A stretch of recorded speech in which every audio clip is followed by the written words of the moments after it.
જય દ્વારકાધીશ। હું વીડી Nakum India agro જામ Khambhalia district Devbhumi Dwarka. તો એમાં તમામ ખેડૂતનું હું સ્વાગત કરું મારી ચેનલ ઇન્ડિયા એગ્રોમાં। ખેડૂત મિત્રો, કાલે અમે 3 વસ્તુ પર એક વિડીયો બનાવ્યો હતો કે મુંડા, પછી નેમેટોડ અને આપણે એક અંદર જે દોડવાની અંદર ટોચા મારે એના વિશેની।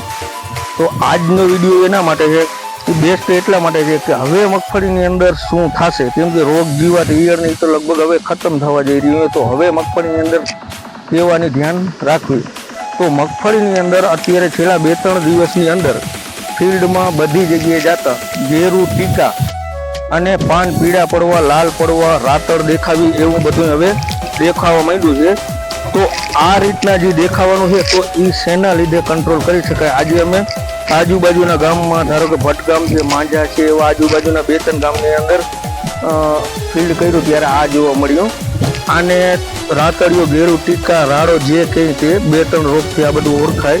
તો એના માટે શું કરવું અને તાત્કાલિક કરવું પડે, કેમ કે હવે મગફળી અમુક ધારો કે 39 નંબર, 45 નંબર છે, માંડવાની જાત છે, 2 નંબર છે, એ તો હવે ટૂંક સમયમાં એનો સમય પૂરો થાય તો એમાં તાત્કાલિક ધોરણે કયું ફૂગનાશક મારવાથી ફટાફટ રિઝલ્ટ મળે।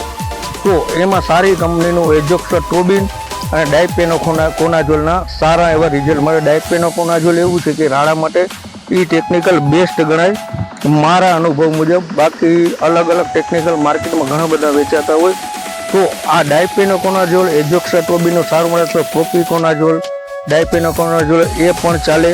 સારી કંપનીનું હોય, આપણે કોઈ બ્રાન્ડ હારે એવું નથી કે આ બ્રાન્ડ કે આ બ્રાન્ડ છાંટવી, પણ ટેકનિકલી જોઈએ તો આ ટેકનિકલ ચાલે। આ ફ્રૂટની અંદર આવું ઘણું બધું દેખાણું, એટલે ટૂંકમાં એના હિસાબથી અમે એના હિસાબે કહી શકીએ કે અત્યારે મગફળીની અંદર અત્યારના સમયમાં શું કરવું। અને બીજું ખાસ કે જ્યારે ફૂગનાશકનો છંટકાવ કરતા હોય ત્યારે બને ત્યાં સુધી કોઈ મતલબ માઇક્રોન્યુટ્રન કે ગ્રેડ ના નાખવો જોઈએ તો સારું રિઝલ્ટ મળે।